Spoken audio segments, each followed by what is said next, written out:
बिस्मिल्लाहिर्रहमानिर्रहीम, अस्सलाम वालेकुम। मैं हूं सैबी काज़मी, आप देख रहे हैं फेसबुक और यूट्यूब। खुशी की खबरें आज आपके सामने। पाकिस्तान के इलेक्शन ख़त्म, जीत का ऐलान। इमरान खान 2/3 अक्सरियत, केपी मुकम्मल स्वीप हो गया, आखिरी सीट भी आ गई। और अब सिंध बलोचिस्तान में क्या सूरत हाल है, हुकूमत कौन बनाएगा, कितनी नशिस्तें, कौन सी पार्टी कहाँ खड़ी है, मैं सारी तफसील आपके सामने रखता हूँ। आइंदा आने वाले हालात क्या होंगे, इसका जायज़ा जो है वो भी आपके सामने। और जो इलेक्शन का नतीजा पहला देख लें कि 9 मई में खान की ज़मानतें भी होगी, शाह महमूद कुरैशी की ज़मानतें भी मंजूर होगी। इंशाल्लाह खान हलफ भी उठाएगा। बैरिस्टर गौर, उमैर नियाजी, अली ज़फ़र आज मुलाकात करने जा रहे हैं। पूरी दुनिया में धूम मची है, मुबारकबादें आ रही हैं। इलेक्शन के बाद खान की पहली बड़ी मुलाकात है, बड़े फैसले हैं, कुछ केसेस भी हैं, आज उन पर भी तफसील से बात करनी है। और खान की जो विक्ट्री स्पीच है, पूरी दुनिया में जो रद्द-ए-अमल है, अब खान की जान को ख़तरे के बारे में अमेरिका और बरतानिया की इंटेलिजेंस की बुनियाद पर ये भी मामला है। अलीमा खान साहिबा से रात शो में मेरी मुलाकात हुई, वो भी आपने शायद देखा होगा। 2/3 अक्सरियत का ऐलान भी अलीमा खान साहिबा से करवाया गया। और दुनिया की तारीख में जिस भोंडेपन, फस्तायत से इस दफ़ा रिजल्ट नहीं बदले, उम्मीदवार की सिर्फ तस्वीरें बदल दी, पाकिस्तान क्या दुनिया की तारीख में अनोखे रिकॉर्ड लग गए। आर्मी चीफ ने भी इलेक्शन पर अपना रद्द-ए-अमल दे दिया। और अमेरिका, बरतानिया, ऑस्ट्रेलिया, यूरोपीय यूनियन, तमाम इंटेलिजेंस रिपोर्ट्स की बुनियाद पर इलेक्शन में तहफ़्फ़ुज़ात और इंक्वायरी के मुतालबात। अमरीकी अरकान कांग्रेस, बरतानवी फ़ॉरेन मिनिस्टर, वज़ीर ख़ारजा का धांधली हर जगह हुई, तबाही हर जगह मची। कराची की आवाम के साथ जो बड़ी ज़्यादती हुई, और आसिफ ज़रदारी और शहबाज शरीफ मिलकर हुकूमत बनाने पर राज़ी हैं, एक दूसरे की लेने देने पर तैयार हैं। मेरा मतलब सियासी तौर पर जो है लंगड़ी लूली हुकूमत अक्सरियत को अक़लियत में बदलने का ज़बरदस्ती नतीजा किया, तो क्या हाल होगा वो भी बताता हूँ। खान को छोड़ने वाले अपनी नशिस्तें भी नहीं जीत सके, लोटों के लिए बड़ा पैगाम है। और तहरीक इंसाफ के आज़ाद उम्मीदवारों का बड़ा अहम पैगाम है, क्रैकडाउन आपके खिलाफ शुरू होने लगा है, उसका हुक्म आ गया है। अब आपने बड़े अहम ये बातें सुननी है। और बड़ा अहम मरहला जो अभी अदालतों में, जैसे सलमान अकरम राजा ने ओन चौधरी के खिलाफ NA 128 में स्टे ऑर्डर लिया, इन तमाम मामलात का भी आपके सामने रखूंगा। लेकिन पाकिस्तान की कौम को सबसे पहले एक दफ़ा फिर मुबारक। KPK में 45 में 43 नशिस्तें, 2 जिन पर सिर्फ मामला हल नहीं हुआ, वो क्योंकि हुआ इलेक्शन नहीं हुआ। फॉर्म 45 आपके पास मौजूद, दुनिया की कोई अदालत रद्द नहीं कर सकती। 183 नशिस्तें, अब तक के नताइज आपको बता दूं, पूरे मुल्क के आज़ाद उम्मीदवार सबसे ज़्यादा कामयाब 335 नशिस्तें तहरीक इंसाफ, 183 वाज़े 2/3 अक्सरियत में हुकूमत बनाने की पोजीशन में आप। और ये 183 नशिस्तें इस्लामाबाद की 3, ये मैं फॉर्म 45 की मौजूदगी में जो तहरीक इंसाफ जीत चुकी है उस पर कह रहा हूँ। बलोचिस्तान में तहरीक इंसाफ 16 में से 4 कन्फर्म, फॉर्म 45 की बुनियाद पे पंजाब में 139 में से 115, सिंध में 61 में से 16, खैबर पख्तूनख्वा में से जो 45 में से 43, 2 पे हमने बताया वो जहाँ पे इंतखाबात नहीं हुए, क्लीन स्वीप। मतलब 183 नशिस्तें, मकबूल तरीन जमात, सिंगल हैंडेड जमात। इलेक्शन कमीशन ने जो फॉर्म 47 जारी किया तहरीक इंसाफ की नशिस्तों में, इलेक्शन कमीशन के कागजात में, और ये याद रखें अभी बहुत से नताइज आने हैं, बहुत सी सीटों पर अदालती महाजमी है और बहुत सी चीज़ें आगे चल रही हैं। बाकी जमातों का अगर मैं हाल आपके सामने रखूं तो पीपल्स पार्टी के पास 41 नशिस्तें हैं, मुस्लिम लीग नून के पास 17 और फजलुर रहमान के पास 2 नशिस्तें हैं। उसके अलावा जो 9 के करीब आज़ाद उम्मीदवार हैं जो तहरीक इंसाफ के हिमायत याफ्ता नहीं है, ये 9 नशिस्तें अगर किसी भी जमात में शामिल हो जाए तो इन्हें आप तहरीक इंसाफ का उम्मीदवार मत समझिएगा। और अब जो तहरीक इंसाफ के आपको पता है कामयाबी के मैं आपको बार बार हर व्लॉग में बताता रहा, वजह बड़ी सादी है। दुनिया की किसी अदालत में ले जाएं, किसी फोरम में ले जाएं, ये सबूत जुटला नहीं सकते। ये वाज़े क्लियर मेजॉरिटी, 2/3 अक्सरियत, हुकूमत बनाने का कानूनी, इखलाकी, मजहबी हक तहरीक इंसाफ का है। मैं कल वैसे सोच रहा था कि तहरीक इंसाफ के इन आज़ाद उम्मीदवारों को खान के नाम पर, या दूसरे मानों में खान जो खंबे खड़े किए थे, इन्हें इतना वोट पड़ा तो भले का निशान होता तो क्या होता। ज़रा एक मिनट के लिए सोच के देखें। तहरीक इंसाफ पंजाब में, खैबर पख्तूनख्वा में, वफाक में, तीनों सूबों में अकेले हुकूमत बनाने की पोजीशन में, किसी इत्तेहाद की भी ज़रूरत नहीं। अब इन 3 जमातों के जो तहरीक इंसाफ ने अपना जो प्लान रखा हुआ है कि अगर इन्होंने 2 नंबरी की, जो वो करेंगे लाजमी, तो मजलिस वाहिद मुस्लिमीन है, सुन्नी इत्तेहाद है, JUI शेरानी ग्रुप है, इस्तेमाल किया जा सकता है। आज खान की बड़ी अहम मुलाकात बैरिस्टर गौर, अली ज़फ़र से, बैरिस्टर उमैर नियाजी से, उसमें ये फैसले होंगे, शाम तक ये बात क्लियर हो जाएगी। अब उस पर मैं ज़्यादा बात नहीं करना चाहता, बहुत सी चीज़ें ऐसी हैं जो आवाम के सामने अभी नहीं आनी चाहिए। अब देखें खान की विक्ट्री स्पीच धूम मचा गई दुनिया में, कौम को मुबारकबाद दिया, अपने भरोसे का, आवाम के जो भरोसा था उसका मान रखा उन्होंने खान का। लंदन प्लान बिल्कुल बढ़ गया। अब उसकी बड़ी दलील देखें कि पाकिस्तान के इलेक्शन में पाकिस्तानी अवाम, पाकिस्तानी मीडिया, इंटरनेशनल अदारे, अमेरिका, बरतानिया, ऑस्ट्रेलिया, यूरोपीय यूनियन, इलेक्शन ऑब्जर्वर, ग्राउंड पर मौजूद रिपोर्टर, सब के सब 100% एग्री कि कौमी असम्बली की 183 यानी बिल्कुल 183 नशिस्तें आज़ाद उम्मीदवार इमरान खान के जीत गई। अब मिलिट्री स्टैब्लिशमेंट, इलेक्शन कमीशन नहीं मान रहे, उन्हें अब समझाने की ज़रूरत है कि इमरान खान कैसे जीता है। इंटरनेशनल मीडिया भी देखिए, जो रिपोर्ट सुबह तक कर रहा था वो 150 नशिस्तें तो वो भी दे रहे थे, अभी नताइज उनके पास सारे आए नहीं। उनके जो ग्राउंड में सहाफ़ी मौजूद है जिन्होंने अपनी आंखों से सारा देखा, और जिस तरह पाकिस्तान के सारे मीडिया ने इलेक्शन का नताइज बताया, तमाम मेन स्ट्रीम इनका अपना मीडिया, इलेक्शन कमीशन, स्टैब्लिशमेंट के भी बने हुए रिजल्ट, अब ये नज़ाहिर है उन्होंने शोर तो करना है। अब यूरोपीय यूनियन और सब लोगों की तो स्टेटमेंट फिर आई पाकिस्तान के इलेक्शन में जो धांधली हुई, अब उस पर इंटरसेप्ट देखें, फॉरेन पॉलिसी का देखिए। इमरान खान की मकबूलियत भी इलेक्शन वन साइडेड मान गए हैं। अटलांटिक कौंसल तहरीक इंसाफ को पाकिस्तान की सबसे बड़ी मकबूल जमात करार दे रही, सबसे ज़्यादा नशिस्तें जीतने वाली जमात डिक्लेयर कर रहे हैं, सबसे मशहूर मकबूल जरीदा इकोनॉमिस्ट कह रहा है पाकिस्तान के तमाम इदारे कि ये धांधला करने के बावजूद भी दुनिया के सामने नंगे हो गए, खान जीत गया। BBC की रिपोर्ट है कि इमरान खान ने इस कौम को सरप्राइज अवाम की मदद से दिया, और ये वोट बैंक खान का फौलादी वोट बैंक। ऑस्ट्रेलियन अखबार कह रहा है खान का वोटर जीत गया। राउटर्स मुस्तनद अखबार वो कह रहा है नौजवान निकला वोट डाल गया। अमरीकी एम्बेसी ने तो फिर यहाँ तक कह दिया हमें अब कोई एतराज़ नहीं अगर हुकूमत खान की आ भी जाए तो इलेक्शन के हवाले से देखें, अब पाकिस्तान पर जो शदीद बैन अल-अक़वामी दबाव, ये सफरी पाबंदियाँ भी लग सकती हैं, सैंक्शंस भी हो सकती हैं। अमेरिका ने तो मौक़िफ़ बड़ा सख्त इख्तियार किया। ये 8 फरवरी के इंतखाबात में धांधली हुई, वहाँ 6 बड़े सेनेटर्स ने इंक्वायरी का मुतालबा किया। ये देखें, ये 6 सेनेटर्स अमरीकी सेनेट के बड़े ताकतवर सेनेटर्स हैं। इन्होंने, इनके पास सेनेट की कायमा कमेटी और बहुत सारे ऐसे महकमे हैं, ये बड़े इख्तियारात रखते हैं। उनमें अगर मैं नाम बताऊँ तो मिनेसोटा के मशहूर मारूफ मुसलमान रहनुमा इल्हान उमर भी शामिल हैं, कैलिफोर्निया की रो खन्ना भी हैं, टेक्सास की जैस्मिन ग्रोकेट हैं, पेंसिल्वेनिया की सूजन है, टेक्सास की क्रेग स्पेंसर हैं, और ये सारे वो 6 बड़े टॉप जिन्होंने खतूत लिख के मुतालबा किया कि ये धांधली और 2 नंबरी की आला सहूलतकार जो हैं, इन ताकतवरों के हो सकता है वीज़े भी मनसूख हो जाए, इन पर सफरी, तजारती, ये तमाम पाबंदियाँ भी लग सकती जैसे बांग्लादेश में हुआ।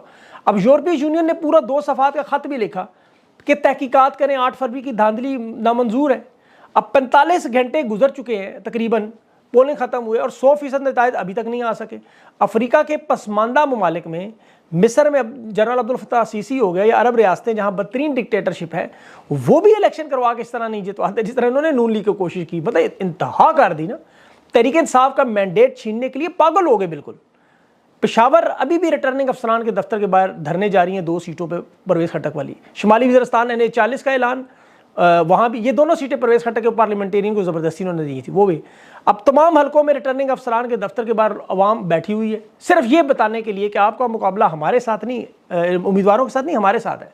तो इलेक्शन कमीशन के जो नताइज हैं उनके अपने नताइज, बहुत से हलकों के नताइज जो उनके पास आ चुके हैं इलेक्शन मैनेजमेंट सिस्टम पर, वो खैबर पख्तूनख्वा के 113 में से 91 आज़ाद उम्मीदवार इमरान खान को दे रहे हैं। अब फजल रहमान को उन्होंने 7 नशिस्तें वहाँ दी हुई हैं, मुस्लिम लीग को 5 दी हुई हैं, पीपल्स पार्टी को 4 दी हैं, जमात इस्लामी को 3 और पार्लियामेंटेरियन खटक को भी 2 दी हैं। अभी तक NA 40, 43, 62, 53, 54, 256, 266, ये तकरीबन 15 नशिस्तें बनती हैं। इन पर रिजल्ट आना है। और खान को छोड़ के देखें, जिन्होंने सियासी जमातें बनाई वो अपनी ज़ाती नशिस्तें नहीं जीत सके। जहांगीर तरीन, परवेज़ खटक, ये बहुत बड़ी मिसाल है। ये कहते थे इस्टेब्लिशमेंट ताकत में लाती है।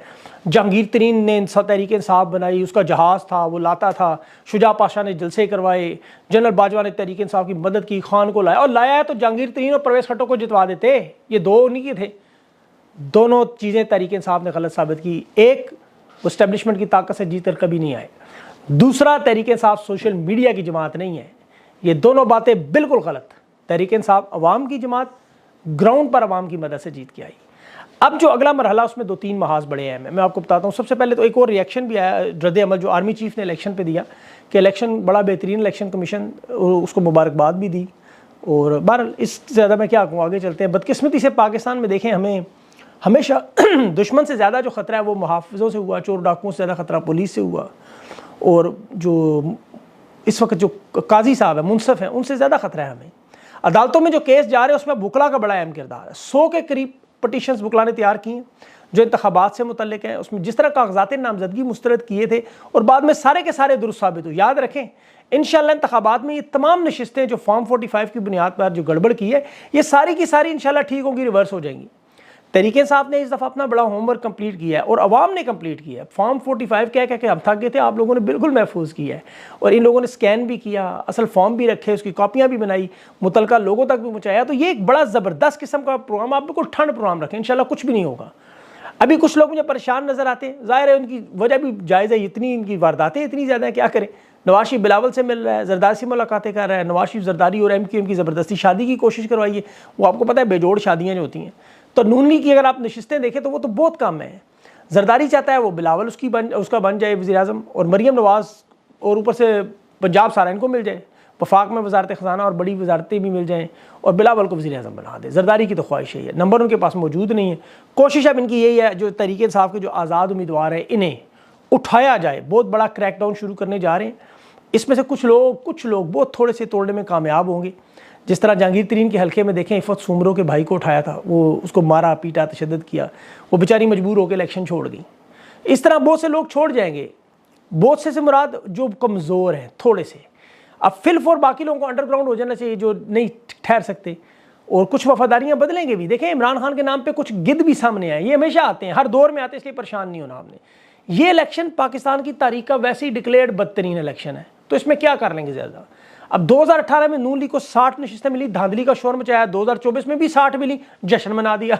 मतलब मुनाफकत का कोई लेवल तो रखे। हकीकी तौर पर दुनिया तस्लीम कर चुकी है कि ये सही इलेक्शन हो तो नून लीग 15 नशिस्तों से ज़्यादा नहीं ले सकती। हामिद मीर कह रहा है मेरा ख्याल है 15 भी मुश्किल है। अब धांधली का थोड़ा जिक्र करें तो पंजाब में ख्वाजा साद रफ़ीक, शेख रोहेल असगर जैसे लोग हार गए, और वहाँ दलाल ओन चौधरी को जितवा दिया। सब मिला के कराची की 15 नशिस्तें में अगर शामिल करूँ तो 70 नशिस्तों पर इन्होंने तहरीक इंसाफ के नताइज बदले। 70 नशिस्तों पर। खैबर पख्तूनख्वा से मैं अगर शुरू करूँ तो पेशावर में इन्होंने देखे 1 नशिस्त बदली, रावलपिंडी में अगर ज़िले की बात करूँ फिर इस्लामाबाद मरी है तो 3 इस्लामाबाद की खा गए, पिंडी की 4 खा गए, चकवाल की 2, सियालकोट की 5, गुजरावाला की 5, गुजरात की 4, खुशाब की 2, सरगोदा की 2, लाहौर की 7। तो ये सारी रिश्ते, मुल्तान की 3, विहाड़ी की। इस तरह उन्होंने पूरे पाकिस्तान में सिर्फ पंजाब पे फोकस रखा। सिंध उन्होंने जरदारी के वाले किया, पूरी वारदात की इन्होंने, लेकिन वो इंशाल्लाह सारा ठीक होगा। अयाज अमीर के हल्के में देखें चकवाल में 24,000 वोट इन्होंने मुस्तरद कर दिया, 24,000 वोट। मेहरबानों के हल्के में मुल्तान में 16,000 वोट। आलिया हमजा के हल्के में शहबाज शरीफ के बेटे के खिलाफ 5,000 वोट, और नवाज शरीफ जहाँ जीता वहाँ सिर्फ 650 वोट मुस्तरद। कराची में आलमगीर वो फिक्सड वाले 1,11,000 वोट उसको पड़े और उस गरीब के जीरो खा गए। ये बड़ा अजीब ही मामला हुआ इस दफ़ा। यकीन करें इस तरह तारीख में उन्होंने जीरो मिटा दिए बाकायदा और 1100 वोट कर दिए। मतलब इस लेवल की 2 नंबरी हंसी भी आती है। वो जियो की एक रिपोर्ट एक बंदे ने बड़ी ज़बरदस्त बनाई हुई थी कि यहाँ पे जो इंतखाबात हैं, मतलब जो 4 बजे तक सुबह की, वो बड़ी ज़बरदस्त रिपोर्ट यहाँ की मेरे चल भी रही होगी पूरी सुबह तक जो रिज़ल्ट थे। अब पिंडी में NA-55 राजा बशारत के हल्के में अब वहाँ देखें कि PP 14 और 15 नीचे सूबाई की नशिस्तें, ऊपर कौमी की नशिस्तें। सूबाई नशिस्तों में 2,72,000 वोट पड़ गए, तो सॉरी 2,33,000 वोट पड़ गए, और जो ऊपर नशिस्त थी उसमें 61,149, मतलब सॉरी 61,149 वोट ही खा गए। वहाँ 1 लाख कुछ पड़े। मतलब या मैं हैरान हूँ कि सूबाई में ज़्यादा वोट डाल दिए इन्होंने, वो लोगों ने कौमी में नहीं डाला। क्यों? 1971 में यही वारदात की थी। अयूब खान जब आपको पता है बाद में आया था, ये 1971 से पहले सिकंदर मिर्ज़ा आया, उसके बाद 70 के इंतखाबात हुए, तो दोनों में यही वारदात करते रहे। असल में ये कोई जंग तो कभी जीते नहीं, इंतखाबात कभी हारे नहीं, वही काम करते रहे। अभी सलमान अकरम राजा ने सलमान न्याजी अबूजर न्याजी उनके साथ मिल के अभी जो ओन चौधरी का फॉर्म 45 की बुनियाद पर स्टे ऑर्डर करवा दिया है 128 में, तो ओन चौधरी की सीट तो बढ़ गई। अब उम्मीदवारों से मेरी तमाम से दरख्वास्त है, बड़ा अहम मामला है, फिल 4 पटिशन दायर करें, फिल 4, ताकि आपके मामला चलना शुरू हो। दूसरा, जो लोग कह रहे हैं पीपल्स पार्टी से खान हाथ मिला लें, देखें ऐसा हो नहीं सकता। यहाँ सवाल ही नहीं पैदा होता कि इनसे खान हाथ मिलाए सिर्फ हुकूमत लेने के लिए। खान का मामला रूल ऑफ लॉ और सिविलियन बालादस्ती, ये वो मामला है जो जैसे करप्शन है, इन चीज़ों पर खान कभी समझौता नहीं कर सकता। फिर तो वरना बयानिया ही वो ये जो PDM का है। मकसद तो ये नहीं है, मकसद कोई नून लीग को तो नहीं निकालना, मकसद जमहूरी हक लेना है। अगर सिर्फ नून लीग को गेम से आउट करना हो तो ये जो 2 साल पहले इतनी गदर क्यों मचाई थी, उसी वक्त ही खान इनके साथ बैठ है। लेकिन ऐसा मामला ही नहीं है। इन ताकतवर लोगों से मिलते करते ये लोग, लेकिन ये मसला नहीं था। मसला नून लीग नहीं है, याद रखें। नून लीग तो एक बेनिफिशियरी, एक जमात है। ये जंग हुकूमत लेने की नहीं, ये मकसद की लड़ाई है। हुकूमत उसमें सिर्फ एक छोटा सा पहलू है। असल मामला सिविलियन बालादस्ती। एक दफ़ा हुकूमत पाकिस्तान में अवाम की आए तो फिर ये नून लीग, पीपल्स पार्टी इस तरह के मफाद पर खुद अपनी सियासी मौत में, जिस तरह भी आप लोगों ने किया है, तो ये मामला इंशाल्लाह हल होगा। पाकिस्तान की अवाम ये याद रखे कि ये अपनी वारदात करेंगे, ये इतनी जल्दी नहीं छोड़ेंगे। ये आप जेहन में रखें। इन्होंने 76 साल हुकूमत की है और ये नून लीग 40 साल से, जरदारी भी इसी तरह 40 साल से। तो ये लोग इतने अरसे से इतनी जल्दी कहाँ छोड़ते हैं ये लोग। अब जो आपने जिस तरह अवाम ने, आपको पता पहले वोट डाला, फिर फॉर्म 45 ले, इसी तरह आप डटे रहें बस। इंशाल्लाह कोशिश करते रहे, लंगड़ी लूली ये बनाने की कोशिश कोई की हुकूमत इंशाल्लाह चलने नहीं देंगे हम लोग। आप फिक्र ना करें उसकी, बस आप लोग बैठे रहें रिटर्निंग अफसरान के दफ्तरान, नतीजे लें, अदालतों का अपना जो आपका आइनी कानूनी हक है वो इस्तेमाल करते रहें। इंशाल्लाह जीत आप ही की है और हुकूमत बनेगी और अल्लाह करेगा वो हुकूमत चलेगी और पाकिस्तान एक बेहतरी के सफ़र पर तरफ जाएगा। अपना ख़ास ख्याल रखें, मुझे इजाज़त दें, अल्लाह हाफ़िज़।